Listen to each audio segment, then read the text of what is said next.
Dios te bendiga de manera especial. Qué bueno es que puedas estar con nosotros en esta nueva temporada de Transformados, ahora con un enfoque desde la familia.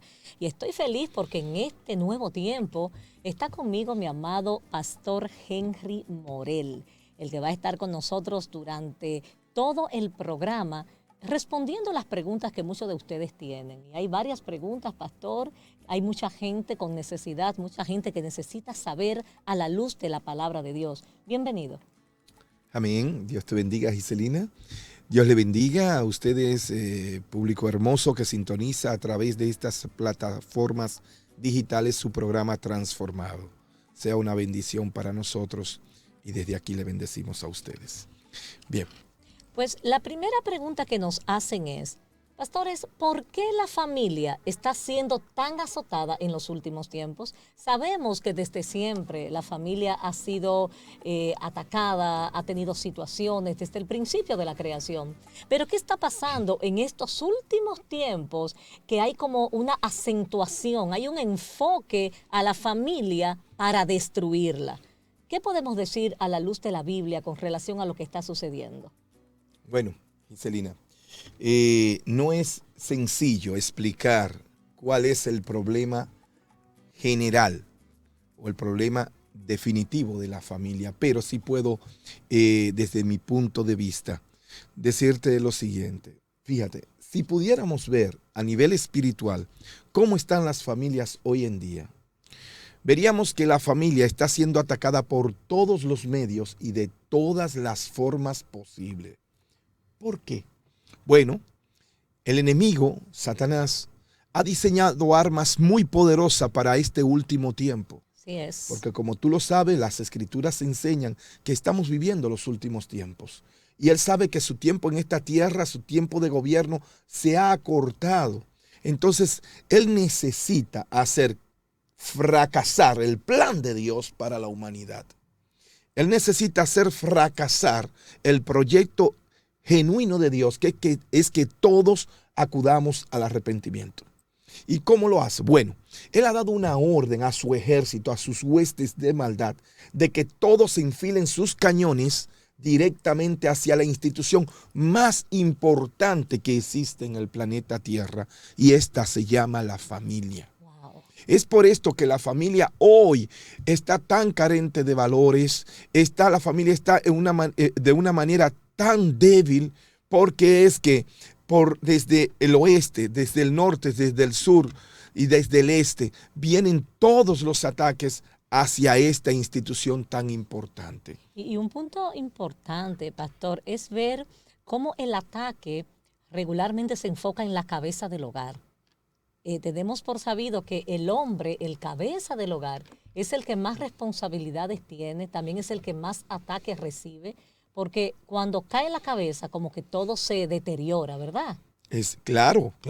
Si tú has estudiado historia general y has ido a la historia de las guerras de los pueblos, te darás cuenta que cuando cae el general, pues entonces el ejército pierde. Wow. Pero cuando cae el presidente, pues la nación ya está en manos del enemigo. El enemigo, Satanás, el adversario, lo describe la palabra, el mentiroso, está buscando estrategia, pero ya encontró una y sabe bien que debilitando a la cabeza, pues tendrá consigo al cuerpo completo. ¿Y cuál es la cabeza de la familia? El padre. Pero hay un tema. Si el padre educa débil, va a tener una familia débil, y una familia débil produce una sociedad débil. Y si el padre educa una familia fuerte, pues la familia fuerte va a producir una sociedad fuerte. Y cuando hablamos de familias fuertes, cuando hablamos del padre para hacer de sus miembros hombres y mujeres fuertes, ¿qué debemos hacer? ¿Cuál es el consejo para los padres? ¿Qué deben hacer los padres para, en vez de familias débiles, poder producir hombres y mujeres de bien, fortalecidos en las cosas correctas? ¿Cuál es el consejo que nos daría en esta tarde? Para llegar a una respuesta de esta pregunta tan importante, primero quiero desarrollar un pequeño subtema. Y es que nosotros tendríamos que ser ciegos voluntarios o querer hacernos de la vista gorda ante la realidad de que los valores están siendo atacados desde muchos blancos. Por ejemplo, las ideologías, los divorcios, la política, la unión libre, la delincuencia, la prostitución, los abortos, la eutanasia. Todo esto se ha constituido. Es como si fuera un combo anti-Dios y anti-familia. Es algo que ha venido en contra de la familia, donde por medios de oficiales de comunicación o de redes sociales, a lo bueno empezamos a cumplir lo que dice la Escritura, donde llegarán aquellos tiempos, y serán los tiempos finales, donde a lo bueno se le llamará malo, y a lo malo se le pondrá el nombre de bueno. En medio de esta realidad, de esta horrible realidad, es que nosotros nos ha tocado criar a nuestros hijos, nos ha tocado criar a sostener a una familia. El mundo en que vivimos es un mundo anti Dios y antifamilia. ¿Qué hacer? Bueno, fuera de una respuesta bíblica, yo no tengo una respuesta para darte, Giselina, ni a usted que me está mirando. No tengo una respuesta. Podrá usted encontrarla en otra parte. Porque a nivel psicológico ya todo se ha agotado. A nivel de gobiernos ya todo se ha agotado. A nivel de ayuda y asistencia local o mundial todo se ha agotado. ¿Qué nos quedaría a nosotros? La respuesta yo creo que está en la palabra de Dios. Creo que la solución está encaminada a este punto. Algo importante, Pastor Henry, es que no es ignorancia para todos los conocedores de la palabra de Dios que cosas como estas iban a suceder. O sea, si bien es cierto que nos sentimos tristes, a veces nos sentimos hasta intimidados con las cosas que están pasando alrededor, no menos cierto es que todo esto está escrito. El Señor nos advirtió a través de su palabra que las cosas iban a ir de mal en peor. Entonces, la pregunta es, ¿qué podemos hacer los padres para poder heredar esa esperanza, esa promesa que Dios tiene para que nuestros hijos, para que nuestras familias no caigan en esta depravación en la que está viviendo la sociedad actualmente? Lo primero es que hay un adagio popular que dice que no hay peor ciego que el que no quiere ver. Los padres sabemos bien dónde está parte de la solución a este problema o la solución total a este problema. Las Escrituras.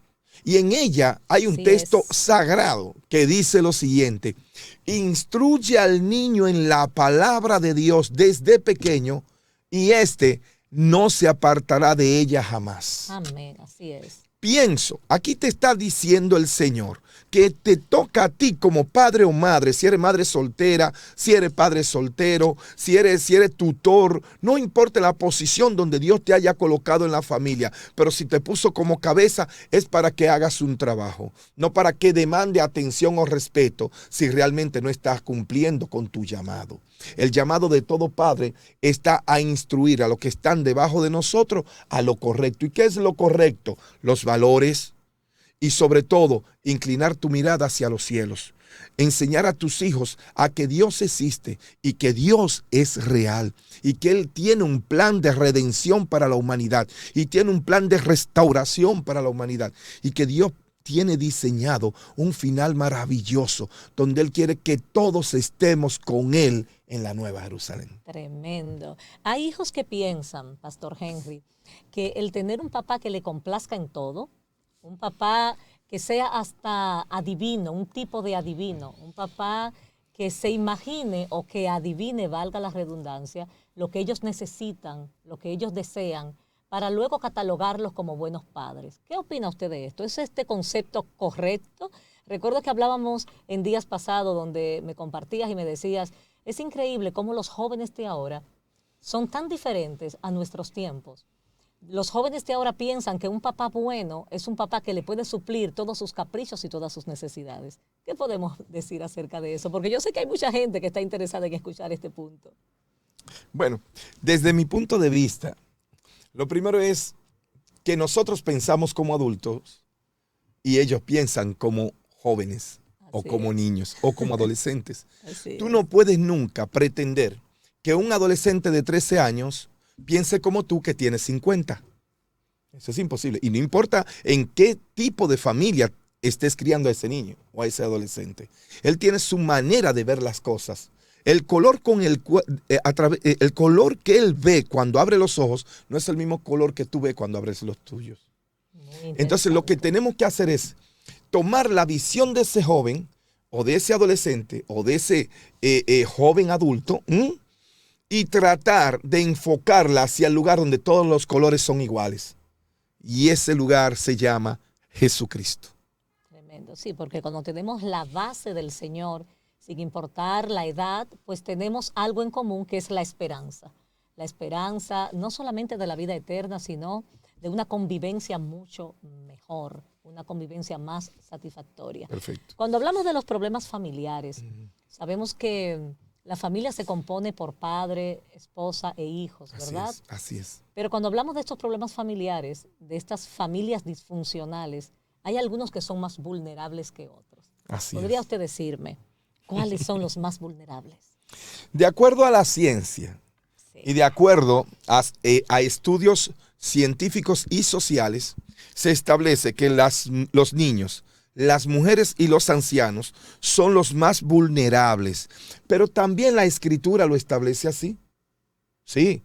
La palabra de Dios dice que el enemigo está como león rugiente buscando a quien devorar. Cuando el enemigo encuentra a alguien firme, a alguien fuerte, que en este caso podría ser representado por el padre, él se cuida. Pero cuando ve a un niño con pantallas en las redes sociales, sin un control del contenido que está mirando a la 1 de la madrugada, ese es el blanco, que ese león rugiente que está oculto en las tinieblas está buscando para poder atacar. Tremendo. Pero cuando ve una jovencita de 13 y 14 años en el barrio sin el control paterno, sin el control de un padre o de una madre, que le diga no te ponga esa blusita hasta aquí arriba y esa faldita hasta aquí abajo, enseñando ombligo, todo, cadera y enseñando pierna. Y sale entonces, lo peor es que los padres son tan especiales que mandan a esta jovencita al colmado a comprar la comida. O la mandan a hacer un mandado al colmado donde hay una secuela de personas tomando alcohol y algunos de ellos en estado de embriaguez. Dime una cosa, a ti que me estás mirando. ¿Qué tú crees que puede pasar? ¿Quién es el vulnerable en ese momento? No es quien lo manda, es quien va. Wow. Entonces, ahora, en el caso de los ancianos, un anciano no se vale por sí mismo. Hay un adagio por ahí que dice, hijo eres y padre serás. Pero todo aquel que es padre ahora, que fue hijo, va a ser padre. Y el que va a ser padre vuelve a ser niño cuando es anciano. Oh, tremendo. Por eso es que los ancianos son tan vulnerables al sistema que el enemigo, Satanás, ha diseñado contra el núcleo familiar. Muy fuerte. Wow. Tremendo. Muchas personas dicen que los padres no debemos ser amigos de nuestros hijos. Y hay una controversia actualmente en nuestra nación con relación a este tema por algunas cosas que están sucediendo, ¿verdad? Pero dicen que no debemos ser amigos de nuestros hijos. Otros dicen que sí debemos ser amigos de nuestros hijos. ¿Qué usted opina al respecto? Bueno, independientemente de mi opinión, yo puedo dar una recomendación. Sí. Te puedo dar una recomendación, sí. Es tu caso, donde tú te encuentras en una balanza de indecisión, de ser amigo o de darle confianza a tu hijo. Una cosa es amistad y otra cosa es confianza. Excelente, así es. Tú no puedes hacerte únicamente amigo de tu hijo. Tú tienes primero que ser padre. Porque cuando desde la posición de padre tú ejerces una autoridad que va a producir en tu hijo un respeto. Y por medio de ese respeto el hijo, esté tú o no esté, va a procurar hacer las cosas para agradar no al amigo, sino al padre. Tremendo.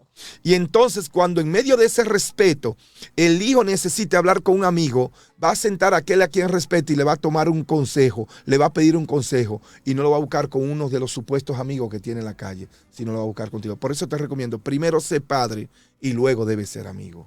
Tremendo, tremendo. He escuchado también a muchas personas que dicen que el ser amigo no es lo mismo que se tengan confianza. Entonces, hay padres que confunden la amistad con la confianza.